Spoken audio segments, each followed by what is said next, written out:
Vida cristã normal. Capítulo 5. A linha divisória da cruz. Autor Watchman Nee. Se inscreva,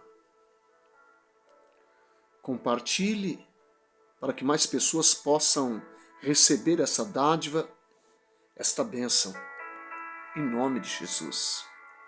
O reino deste mundo não é o reino de Deus. Deus tinha no seu coração um sistema cósmico, um universo da sua criação que teria Cristo, o seu Filho, por cabeça. Colossenses capítulo 1, versos 16 e 17.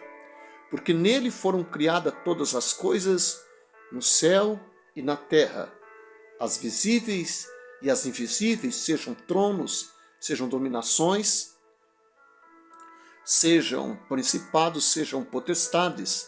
Tudo foi criado por ele e para ele. Ele é antes de todas as coisas e nele subsistem todas as coisas.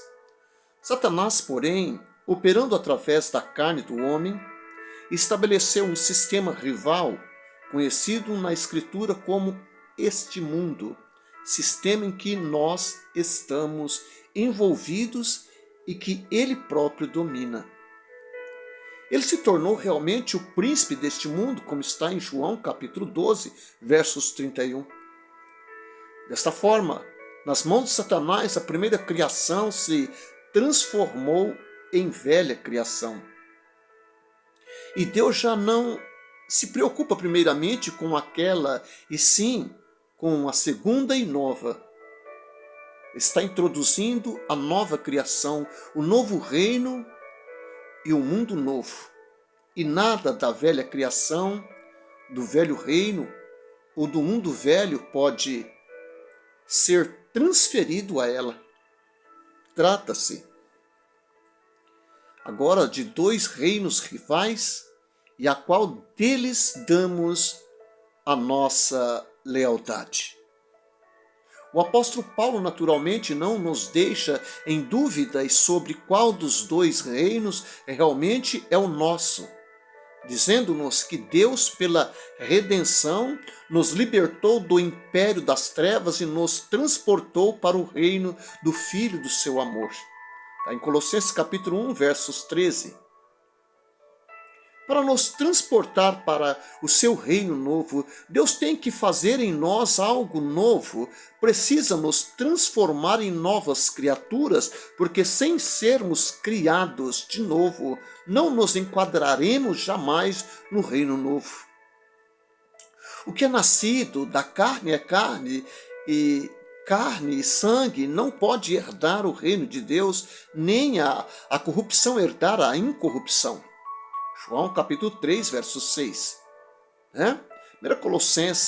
1 Coríntios capítulo 15, verso 50 diz assim: Mas digo isto, irmãos, que carne e sangue não pode herdar o reino de Deus, nem a corrupção herda a incorrupção. A carne, por mais educada, culta e melhorada que seja, continua sendo carne. O que determina se estamos aptos para o novo reino é a criação a qual pertencemos. Pertencemos à antiga criação ou à nova? Nascemos da carne ou do espírito? Em última análise, é nossa origem que resolve se somos aptos para o novo reino. A questão não é de sermos bons ou maus, é de pertencermos à carne ou ao espírito. O que é nascido da carne é carne e nunca será outra coisa. O que pertence à velha criação nunca poderá ser transferido para a nova criação. Uma vez que realmente compreendemos o que Deus procura, está tudo resolvido. Algo inteiramente novo para si. Perceberemos que nada há no mundo velho com que possamos contribuir para o mundo novo. Deus nos desejou para si mesmo, mas não nos poderia levar assim como estávamos. A nova situação que nos oferece assim teve que acabar com a nossa velha vida através da cruz de Cristo, então pela ressurreição de Cristo nos oferecer uma vida nova. Se alguém está em Cristo, é nova criatura, as coisas antigas já passaram, eis que se fizeram novas todas as coisas. 2 Coríntios capítulo 5, verso 17.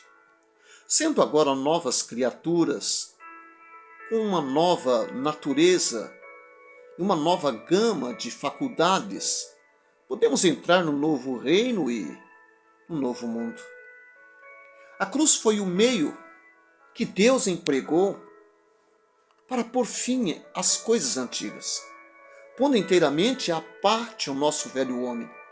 E a ressurreição foi o meio que Ele empregou para nos transmitir tudo o que era necessário para a nossa vida naquele mundo novo. Para quê?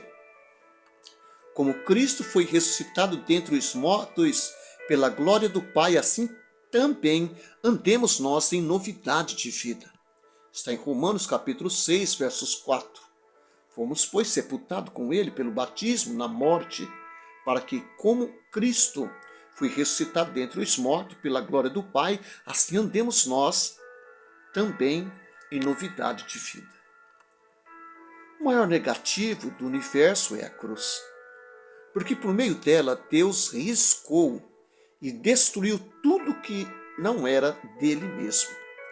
O maior positivo no universo é a ressurreição, pois por meio dela Deus trouxe à existência tudo o que Ele quer ter na nova esfera.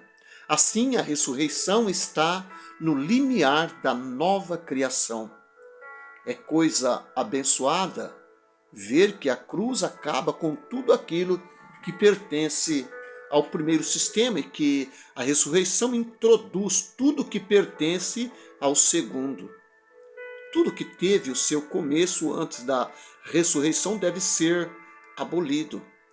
A ressurreição deve ser, antes de tudo, o novo ponto de partida para Deus.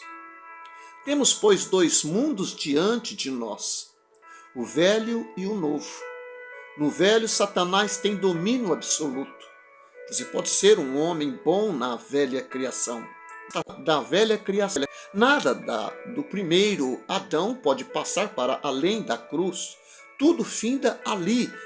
Quanto mais cedo percebermos isso, melhor, pois foi pela cruz que Deus traçou para nós um caminho de escape daquela velha criação. Deus reuniu na pessoa do seu filho tudo o que era de Adão e crucificou-o. Louvado seja Deus. Assim, tudo o que era de Adão foi abolido por meio dele. Depois, por assim dizer, Deus fez uma proclamação por todo o universo, dizendo: pela cruz eu afastei tudo quanto não é de mim. Vós que pertenceis à velha criação, estáis todos incluídos nisso. Vós também fostes crucificados com Cristo. Nenhum de nós pode escapar àquele veredito. Louvado seja Deus. Isso nos leva ao assunto do batismo.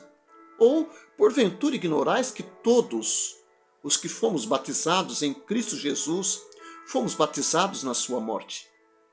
Fomos, pois, sepultados com ele na morte pelo batismo? Está em Romanos capítulo 6, versos 3 a 4. Qual é o significado destas palavras? O batismo nas Escrituras está associado com a salvação. Louvado seja Deus. Quem crer e for batizado será salvo. Marcos capítulo 16, verso 16. Não podemos falar biblicamente de regeneração batismal, mas podemos falar de salvação batismal. O que é a salvação? Relaciona-se não com os nossos pecados, nem com o poder do pecado, mas com o cosmos, ou sistema do universo. Estamos envolvidos num sistema satânico. Ser salvo significa evadir-se desse sistema para o sistema cósmico de Deus.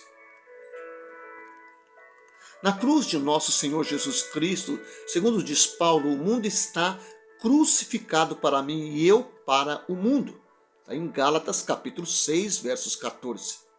Esta é a ilustração desenvolvida por Pedro quando escreve acerca das 8 almas que foram salvas pela água. Era Pedro capítulo 3, versos 20. Entrando na arca, Noé e os que estavam com ele marcharam pela fé para fora daquele mundo velho e corrupto, com destino ao mundo novo. Não se tratava de eles pessoalmente não se terem afogado tanto quanto de se encontrarem fora daquele sistema corrupto. Louvado seja Deus! Isto é salvação. Depois Pedro prossegue, a qual figurando o batismo agora também nos salva. Versículo 21. Em outras palavras, aquele aspecto da cruz que é figurado no batismo nos liberta deste mundo mau e pelo nosso batismo na água confirmamos isto, é batismo na sua morte, pondo fim a uma criação, mas também é batismo em Jesus Cristo que visa uma nova criação. Romanos capítulo 6, versos 3. Ou, porventura, ignorais que todos quanto fomos batizados, em Cristo Jesus fomos batizados na sua morte. Afundamos-nos na água e o nosso mundo, figurativamente, se afunda conosco. Emergimos em Cristo, mas o nosso mundo fica afundado. Crê no Senhor Jesus e será salvo, disse Paulo em Filipos. Eles pregaram a palavra de Deus e a todos os da sua casa. A seguir foi ele batizado e todos. Está em Atos, capítulo 16, versos 31 a 34. Responderam-se eles, crê no Senhor Jesus e serás salvo tu e tua casa. Então lhe pregaram a palavra de Deus e a todos os que estavam em sua casa. Tomando-os ele consigo naquela mesma hora da noite, lavou-lhes as feridas e logo foi batizado, ele e todos os seus. Então os fez subir para sua casa, pôs-lhes a mesa e alegrou-se muito com toda a sua casa por ter crido em Deus.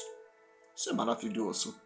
Ao fazê-lo, ele e os que estavam com ele testificaram perante Deus, perante o povo e os poderes espirituais que se encontravam realmente salvos de um mundo sob julgamento.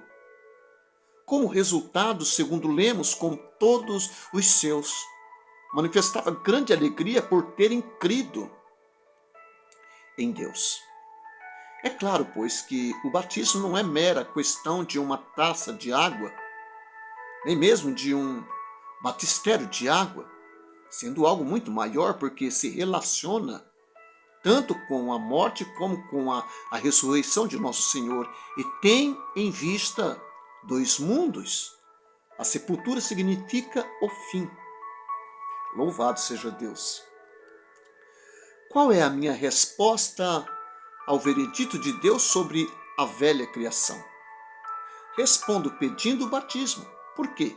Em Romanos 6,4, fomos, pois, sepultados com ele pelo batismo na morte, para que, como Cristo foi ressuscitado dentre os mortos pela glória do Pai, assim andemos nós também em novidade de vida. Paulo explica que o batismo significa sepultura. Fomos sepultados com ele na morte pelo batismo. O batismo está evidentemente relacionado tanto com a morte como com a ressurreição, é sepultura. Mas quem está preparado para a sepultura? Somente os mortos. De modo que se eu peço o batismo, proclamo-me morto e apto somente para o túmulo. Alguns têm sido ensinados a olhar para a sepultura como um meio de entrar na morte. Tentam morrer fazendo-se sepultar. Quero afirmar enfaticamente que, a não ser que os nossos olhos tenham sido abertos por Deus, para ver o que morremos em Cristo e que fomos sepultados com Ele, não temos o direito de ser batizado. A razão de entrarmos na água é o nosso reconhecimento de que, à vista de Deus, já morremos. É disto que testificamos. A pergunta de Deus é clara e simples. Cristo morreu e eu incluí você nele. Qual a sua resposta? Respondo: creio, Senhor, que tu operaste a crucificação e digo sim, a morte e a sepultura a que tu me entregastes. Ele entregou-me a morte e a sepultura. Ao pedir o batismo, dou meu assentimento público a este fato. Na China, certa mulher perdeu o marido, mas sofrendo um desarranjo mental provocado pela perda, recusou-se totalmente a permitir que ele fosse sepultado. Dia após dia, durante uma quinzena, ele jazeu em casa. Não dizia ela: ele não está morto? Falo com ele todos os dias, todas as noites. Não queria que o marido fosse sepultado porque a coitada não acreditava que estivesse morto verdadeiramente. Louvado seja Deus. Quando é que estamos prontos a sepultar os nossos queridos? Apenas quando estamos absolutamente certos de que eles faleceram? Enquanto restar a mais tênue esperança de que eles estejam vivos, nunca quereremos sepultá-los. Quando é, pois, que peço o batismo? Quando percebo que o caminho de Deus é perfeito e que mereço morrer. E quando estou verdadeiramente persuadido de que perante Deus estou realmente morto, digo então: graças a Deus que estou morto, Senhor. Tu me matastes, agora sepulta-me. Há um mundo velho e um mundo novo, e entre os dois há um túmulo. Deus já me crucificou, mas eu tenho que consentir em ser consignado ao túmulo. Meu batismo confirma a sentença de Deus pronunciada sobre mim na cruz do seu Filho Jesus. Declara que eu fui cortado do velho mundo e que pertenço agora ao novo mundo. Assim, o batismo não é coisa de somente importância. Significa para mim um corte consciente e definido com o velho modo de vida. É este o significado de Romanos capítulo 6, versos 2. Como viveremos ainda no pecado, nós que para ele morremos? Paulo diz com efeito: se vós quisesseis continuar no mundo velho, por que seríeis então batizados? Nunca deveríeis ter sido batizado se tensionáveis continuar a viver no velho sistema. Uma vez que percebemos isto, desimpedimos os alicerces para a nova criação, pelo nosso assentimento à sepultura da velha vida. Em Romanos capítulo 6, verso 5, nós vemos: escrevendo ainda aqueles que foram batizados, Paulo fala de estarmos unidos com ele na semelhança da sua morte. Porque pelo batismo reconhecemos em figura que Deus operou uma união íntima entre nós próprio e Cristo, quanto à morte e à ressurreição. Certo dia procurava eu dar relevo a esta verdade perante um irmão. Tomávamos chá junto e tomei um cubo de açúcar e eu coloquei na minha xícara de chá. 2 minutos depois perguntei: pode me dizer agora onde está o açúcar e onde se encontra o chá? Não, disse ele. O irmão juntou-os e um se perdeu no outro. Não pode agora ser separados? Era uma ilustração simples, mas auxiliou a perceber a intimidade e a finalidade da nossa significado desse assentimento no poderosamente para nós que não é da parte de Deus. Ressurreição para novidade de vida. Romanos 6,5. Se fomos unidos com Ele na semelhança da sua morte, certamente o seremos também na semelhança da sua ressurreição. Em relação à ressurreição, a figura é diferente porque algo novo é introduzido. Sou batizado na sua morte, mas não entro na sua ressurreição exatamente assim, porque, louvado seja o Senhor, a sua ressurreição entra em mim, comunicando-me vida nova. Na morte do Senhor ressalta-se somente eu em Cristo.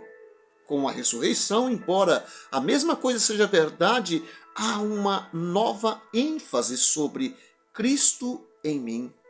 Como é possível que Cristo me comunique a sua vida ressurreta? Louvado seja Deus.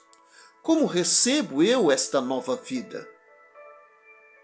Paulo, com as suas palavras citadas acima, sugere uma excelente ilustração, porque a palavra unidos ou plantados juntamente pode ter no grego o sentido de enxertado, o que nos dá uma figura muito bela da vida de Cristo comunicada a nós através da ressurreição.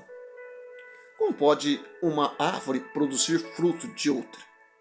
Como pode uma árvore inferior produzir bom fruto? Somente por meio do enxerto, somente se nela implantarmos a vida de uma árvore boa. Mas se um homem pode enxertar um ramo de uma árvore noutra, não pode Deus tomar da sua vida, de seu filho, e por assim dizer, enxertá-la em nós? Certa mulher chinesa queimou o braço gravemente e foi levada ao hospital. A fim de evitar sérias contrações devido à cicatrização, achou-se necessário enxertar um pouco de pele nova na área lesada. Mas o médico cirurgião tentou em vão enxertar um pedaço da pele da própria mulher no braço. Devido à sua idade e a uma alimentação deficiente, o enxerto da pele era demasiado pobre e não pegava. Então uma enfermeira estrangeira ofereceu um pedaço de pele e a operação foi feita com êxito. A pele nova uniu-se perfeitamente com a velha e a mulher saiu do hospital com o braço em perfeito estado. Isso é maravilhoso. Mas ficara ali um remendo de pele branca estrangeira no seu braço amarelo, para contar aquela história, para mostrar aquele incidente do passado. Se um cirurgião humano pode tomar um pedaço da pele de uma pessoa e enxertá-lo noutra, não pode o divino cirurgião implantar a vida de seu filho em mim? Não sei como é feito. O vento sopra onde quer, ouve a sua voz, mas não sabes de onde vem, nem para onde vai. Assim é todo que é nascido do Espírito. Está em João, capítulo 3, versos 8. Não sabemos explicar como Deus diz, porque pela deste fato, por meio dele, assim faço a mim, Pai de poder, Pai de glória. Nós te louvamos, nós te exaltamos. Continua, Pai querido, reinando em nós, em nome de Jesus.